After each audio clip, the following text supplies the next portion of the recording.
Hi friends, இன்றைக்கி நம்ம ரொம்ப சிம்பிளான மெத்தடில் லட்டு செய்ய போகிறோம். இந்த லட்டு நம்ம வீட்டில் இருக்க கடலைப்பருப்பு வச்சே செஞ்சிடலாம். இதுக்கு 1 கப் கடலைப்பருப்பை 3 மணி நேரம் ஊற வச்சு தனியாக எடுத்து வச்சுருக்கேன்.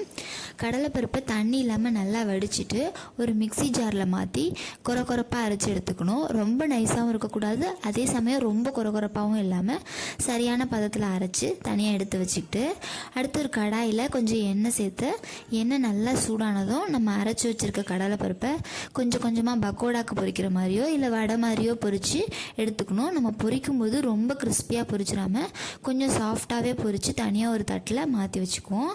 எல்லா மாவையும் பொரித்து ஆறுனதுக்கப்புறம் ஒரு மிக்சி ஜாரில் மாற்றி ஒரு 2 பல்ஸ் மோடில் 2 பல்ஸ் போட்டு எடுத்தால் போதும். நல்லா சாஃப்டாக பூந்தி மாதிரி உதிரியாகவே கிடச்சிரும். அடுத்து நம்ம இதில் ஜீரா சிரப் செய்யணும். இந்த ஜீராப்புக்கு நான் 1.5 கப் சுகரும் அதுக்கு 1/2 கப் தண்ணி சேர்த்து ஹை ஃப்ளேமில் வச்சு நல்லா கொதிக்க விடணும். சர்க்கரை நல்லா 5 நிமிஷத்துலேயே கொதித்து ஸ்டிக்கி ஆகிடும். இதுக்கு 1 கம்பி பதம் வந்தால் போதும். 1 கம்பி பதம் வந்ததும் கொஞ்சம் ஏலக்காய் தூள் சேர்த்து ஸ்டவ்வை ஆஃப் பண்ணிவிட்டு நம்ம அரைச்சி வச்சுருக்க பவுடரையும் சேர்த்து நல்லா கலந்து ஆற வச்சிடலாம். இது நம்ம ஆறுனதுக்கப்புறம் பிடிச்சாலே போதும். சூடாக இருக்கும்போது உருட்டணும்லாம் ரொம்ப அவசியம் இல்லை.